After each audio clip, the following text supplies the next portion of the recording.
So, you doubted me. You made fun of me. But here we are now. Ghost Sister and Spooky Dogwood is one of the perennial hand traps. And of course, it's Tier List Tuesday. What's going on with ya, big dog? And it is an amazing day for Yu-Gi-Oh!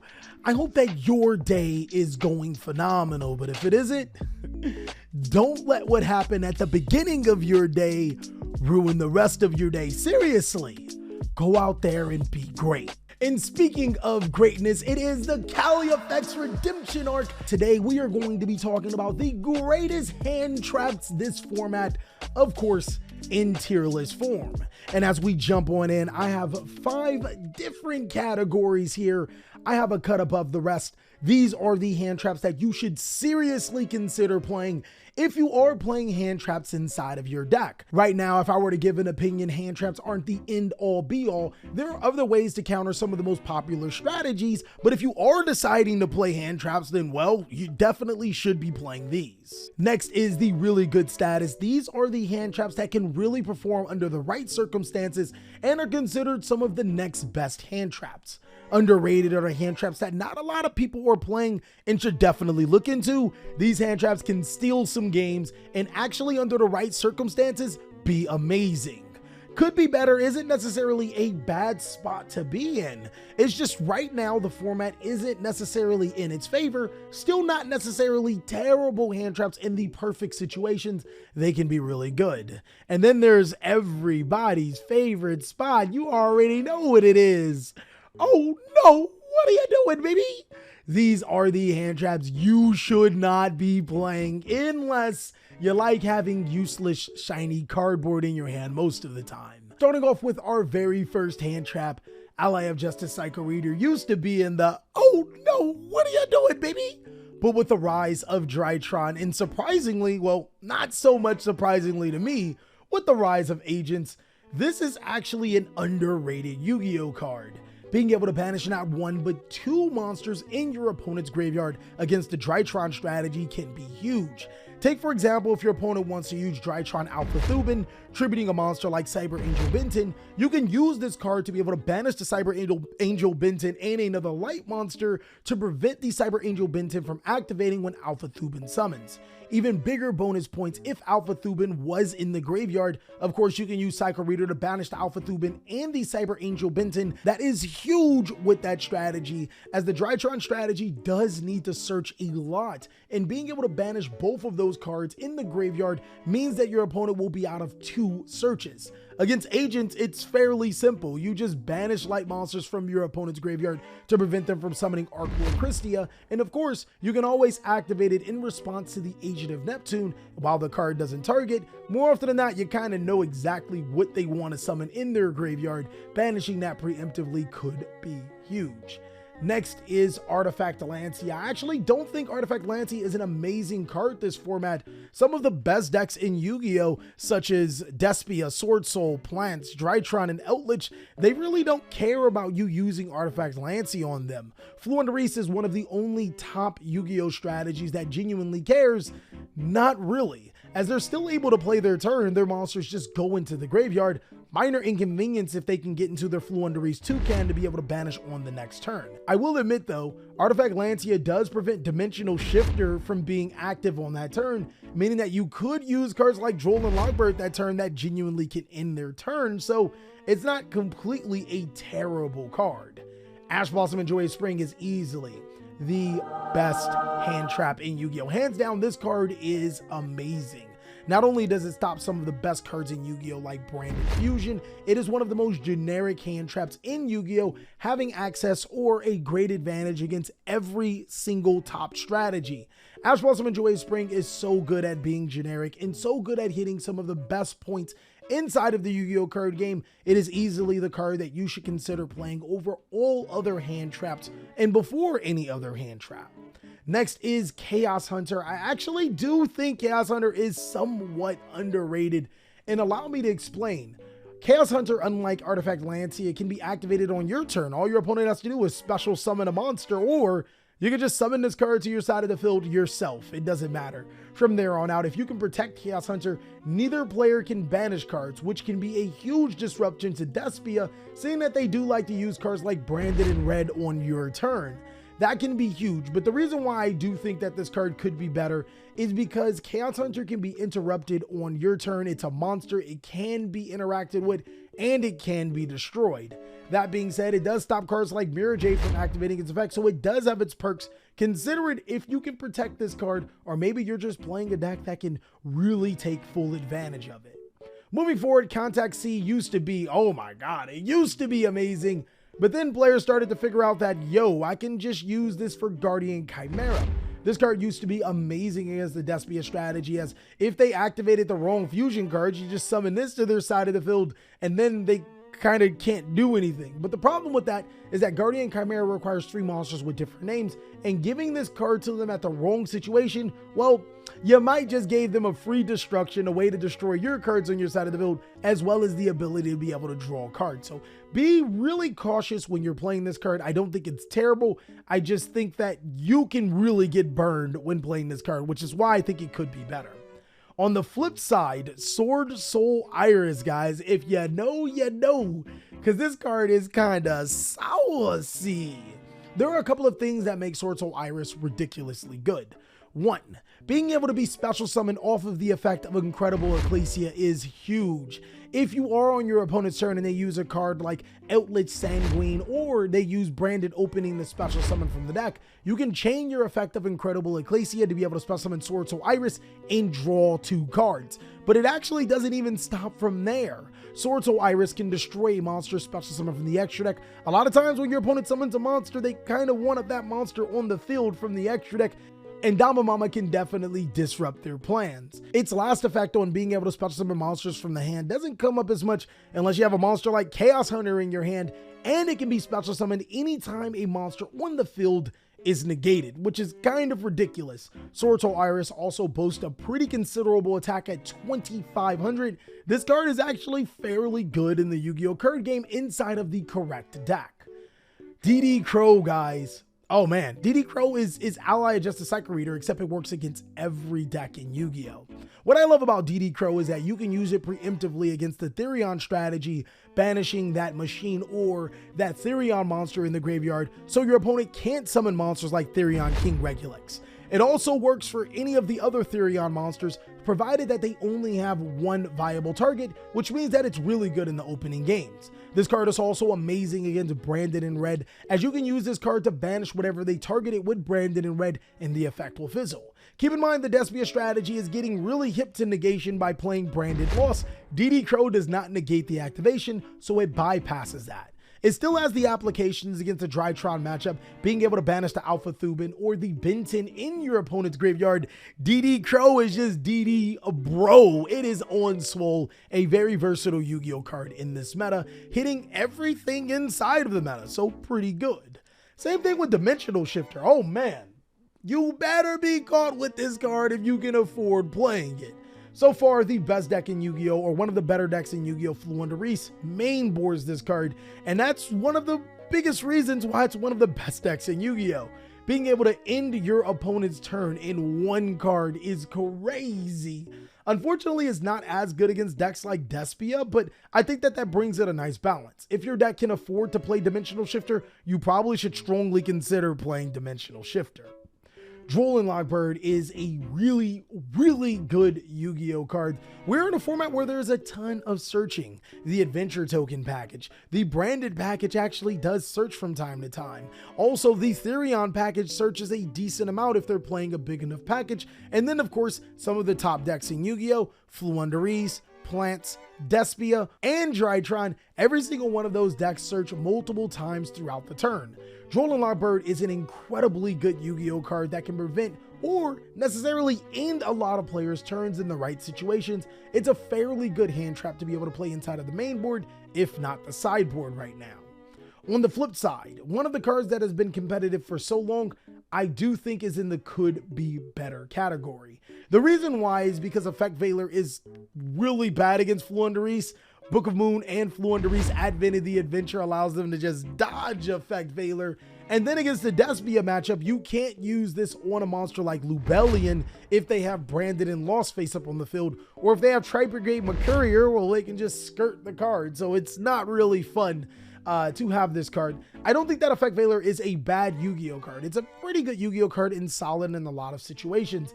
The problem with Effect Veiler is that when it is at its most powerful points against some of the better decks in Yu-Gi-Oh, it can really struggle, which is why I would probably shy away from playing this hand trap inside of my main board, because it does have those instances where it's a completely useless card. Fantastical Dragon Phantasme. Where would I put Thanos, man? I think that this card is underrated. Now, against some of the better decks in Yu-Gi-Oh, it does nothing. Against Despia, Swordsoul, Eldritch, it does nothing. But against plants, oh boy, they actually, they summon quite a bit of links on their side of the field, and this card can get you the advantage, get you into the cards that you need to be able to break their board. On top of that, its prevention from targeting is really good, and there are other link-based decks inside of the format. Think Solomon Grade and Adagnister. Those are some pretty powerful decks that players are using right now. This card can actually allow you to gain advantage and get the cards that you want to help you crack that board. Psyframe Gear Gamma probably will always be good. As long as Ash Blossom is good, guys, Psyframe Gear Gamma will probably have a place in the meta. The reason why is because Ash Blossom is typically good when there are spell cards that want to search, and Ash Blossom can 1-for-1 trade with, as opposed to monsters. You negate the monster effect with Ash Blossom, but they kind of still have a monster on the field to deal with. And that's where Psyframe Gear Gamma comes in. You activate a spell card like Branded Fusion, they ash it, you go Gamma, boy! And you proceed to make the board that you want. There are so many situations where Gamma can just come in the clutch, especially if you were a deck that can leave your monsters empty when activating a search card. Ghost Ogre and Snow Rabbit, I think, is in a could be better category. Don't get me wrong, this card is fairly good against the Adventure Token package. It can be decent against Fluundereese if they're not playing the correct cards. It can kind of struggle against a lot of other things, which is why I think that it's in the could be better status. I do still think that getting rid of the Adventure Token package and its interaction with Fluundereese map is pretty decent, but I don't think that's good enough to warrant a main board spot anymore. Ghost Sister and Spooky Dogwood, boys. We here.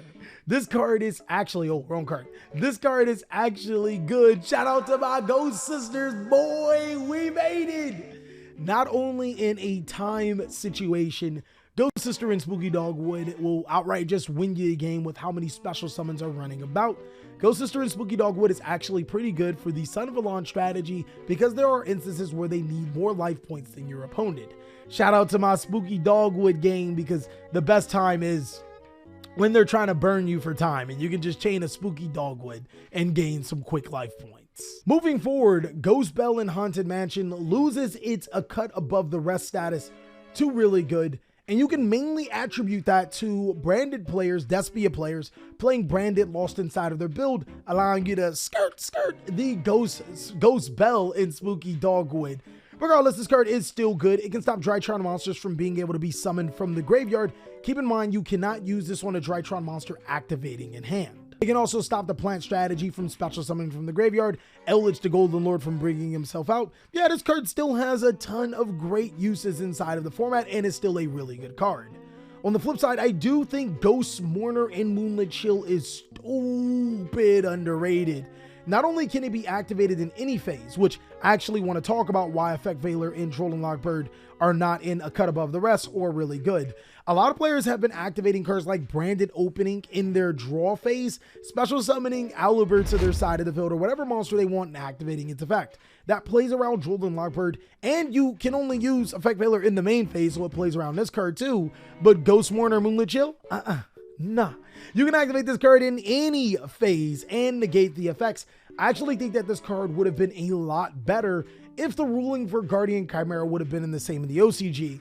For the people that don't know, if your opponent summons Guardian Chimera on your turn in the TCG and you chain Ghost Mourner and Moonlit Chill, your opponent will still be able to get the effect of their Guardian Chimera. So it's really unfortunate that it happens like that in the TCG. I think that this card would have been higher if not, but this is one of the most solid negation cards as it can be activated in any phase. You can have monsters on your field unlike Infinite Impermanence, and is a burn card for time, so it could come up like Ghost Sister and Spooky Dog would.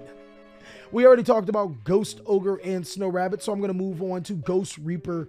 This card is in a could be better situation. The only time I think that this card would be great is if you see nothing but mirror matches. But even then, the biggest thing about this card is if you are going against a strategy that needs one particular card to win, you banish it, you probably win the game. But in 2022 Yu-Gi-Oh, that's just not happening right now. There are so many other boss monsters that players can go to and other engines that players play. This card isn't as effective. Gnome material is stupid underrated. You guys remember that plant strategy I talked about? Yeah, that strategy needs to use Sunseed Loki to be able to start off its combos. Discarding this card when they special summon it off an unexpected die, yeah, they not doing anything. Next is Herald of Greenlight. I know Drytron and Agents are back into the meta, but this is still a, oh no, what are you doing, baby? Do not play Herald of Greenlight. I understand that there are a lot of powerful spell cards in the Yu-Gi-Oh card game, but you're better off just running Herald of Orange Light, which is, I mean, this is simply a cut above arrest. Not only does it negate the activation of monster effects anywhere, it destroys them. All it requires you to discard another fairy monster. Yeah, most decks don't have that. This card is searchable through Cyber Angel Benton, is really good with the Drytron and the Agent strategy.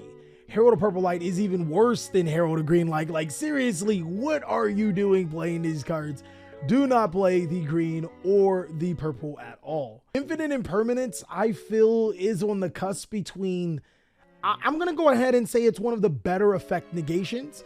And I do think that it's better than Effect Veiler because this card can be used inside of the draw phase when your opponent goes Branded Opening to special summon. And being able to negate a column, I mean, that does come up if your opponent already has a card in the column and you play that risk game setting it into your opponent's column knowing that they don't have Infinite Impermanence.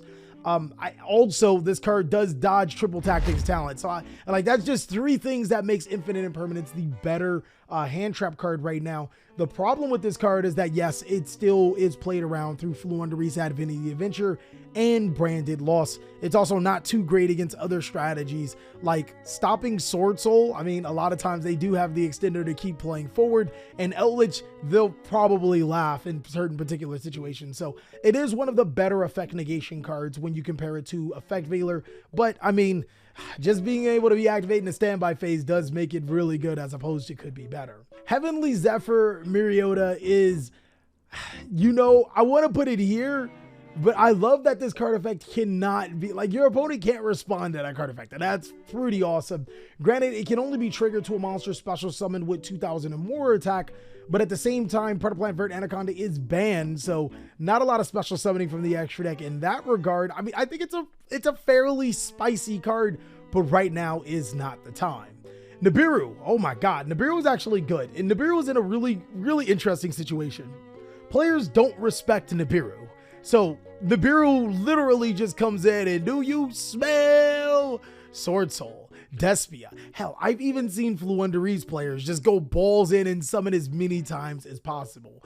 Drytron, plants. Like, Nibiru is really, really good, but the problem with Nibiru is that once players start to see more and more Nibiru, they'll start to respect the card and play under 5 summons, which makes Nibiru one of those weird cards where it's really good as long as your opponent isn't respecting it or doesn't fear the Nibiru. And it's really bad. I don't think it's really good when your opponent is like, yo, he could be playing Nibiru. Let me, like, stop at, you know, 4 summons or have my 5th or have my negate on the 5th summon. So it's in a really weird spot, but ultimately it's really good right now because players are just not respecting Nibiru. Moving forward, Cyframe Delta is, I feel like this card is in the same spot as Herald right now. Granted, there are some powerful spell cards in the Yu-Gi-Oh format, but I don't think that playing this card warrants it because Gamma's really good because you can use this proactively on your turn. This card, I guess it could stop Branded in red, but a lot of times they'll wait to, you know, you summon a monster and then they'll use Branded in red. So I'm not really sold on this card just yet. Red Reboot, man, you guys better be playing this card. With Dimensional Barrier and Anti-Spell Fragrance being so powerful in this format, if you are playing a deck that is affected by those particular cards, then yes, you have to side that one of Red Reboot. It really sucks that this card is at 1 right now because you kind of feel like you need it against some of those really powerful trap cards. I love that Saravis can be added to your hand off of the effect of a Herald of Arclight, but with only like one targeting card that I can think of in the entire format. Mirror Jade doesn't target. Oh man. Eldritch the Golden Lord. I don't think that card even targets when he sends to the graveyard. Floowandereeze cards, they don't. Oh yeah. I think if there's more targeting in Yu-Gi-Oh, this card's a lot better. Like it's really good, being searchable and whatnot. But unless there's more targeting that I can't think of, this card is in the could be better range.